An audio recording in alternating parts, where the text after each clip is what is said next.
भाई साहब, ये फिल्म है या चुनावी रैली? सिनेमा घरों के बाहर भीड़ ऐसी जैसे मुफ्त में लड्डू बट रहे हो, और अंदर स्क्रीन पर ऐसा तड़का कि जनता कह रही है पॉपकॉर्न बाद में, पहले कहानी दिखाओ।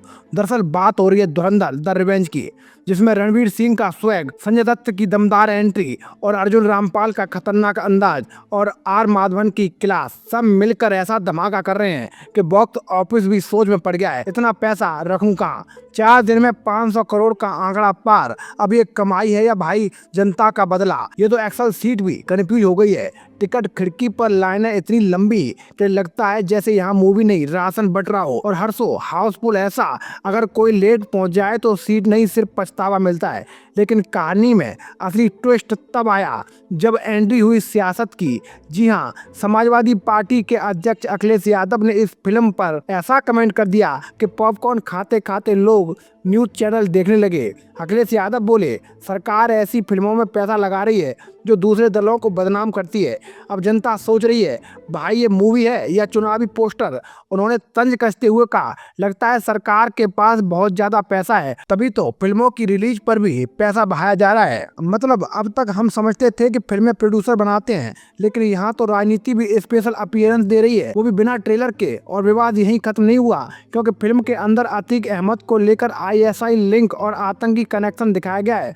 बस फिर क्या था, सियासी पारा ऐसा चढ़ा जैसे बिना AC के जून की दोपहर। और समाजवादी पार्टी पहले ही इस पर नाराजगी जता चुकी थी, और अब अखिलेश यादव के बयान ने इस मुद्दे को फुल ऑन बहस में बदल दिया।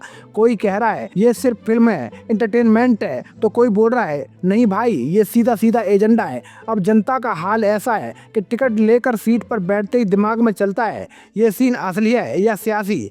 सोशल मीडिया पर भी माहौल कम मजेदार नहीं है दोस्तों। कोई लिख रहा है 500 करोड़ की फिल्म और उससे भी बड़ी बहस फ्री, तो कोई कह रहा है अब फिल्म देखने जाओ तो साथ में राजनीतिक समझ भी अपडेट हो जाती है। कुछ लोग मजाक में कह रहे हैं अगली बार मूवी टिकट के साथ एक न्यूज चैनल सब्सक्रिप्शन भी मिलना चाहिए। लेकिन कहानी में एक और बड़ा मोड़ तब आया जब अखिलेश यादव ने अचानक मथुरा की घटना को भी जोड़ दिया। उन्होंने फरसा वाले बाबा की मौत पर सीधे सरकार को कटघरे में खड़ा करते हुए कहा, जरा सोचिए, एक संत की हत्या हो गई और अब तरह तरह की कहानियां सुनाई जा रही हैं। अब यहाँ फिल्मी बैकग्राउंड म्यूजिक बंद और असली जिंदगी का सस्पेंस शुरू। अखिलेश यादव ने सवालों की पूरी लिस्ट खोल दी। कौन जिम्मेदार था, मकान मालिक कौन था, प्रशासन क्या कर रहा था, अधिकारी कहाँ थे? मतलब एक के बाद एक सवाल ऐसे आ रहे थे जैसे प्रेस कॉन्फ्रेंस में माइक किसी ने गोंद से चिपका दिया हो। उन्होंने साफ कहा कि इन सभी मुद्दों पर गंभीरता से विचार होना चाहिए। अब ये बयान सुनकर सियासत में हलचल होना तो तय था। एक तरफ धुरंधर सिनेमाघरों में झंडे गाड़ रही है, दूसरी तरफ राजनीति में बयानबाजी के झंडे लहरा रहे हैं। जनता का हाल ऐसा कि वो सोच रही है कि दिन में फिल्म देखूं या रात में डिबेट। कुछ लोग तो मजाक में कह रहे हैं कि अब थिएटर के बाहर नो पॉलिटिक्स का बोर्ड भी लगाना पड़ेगा। असल में ये पूरा मामला अब सिर्फ एक फिल्म का नहीं रह गया, बल्कि एंटरटेनमेंट बनाम राजनीति का महायुद्ध बन चुका है, जहां एक तरफ स्टार्स की एक्टिंग चर्चा में है तो दूसरी तरफ नेताओं के बयान भी किसी स्क्रिप्ट से कम नहीं लग रहे। फर्क बस इतना है, फिल्म का क्लाइमैक्स पहले से लिखा होता है और राजनीति का क्लाइमैक्स जनता तय करती है।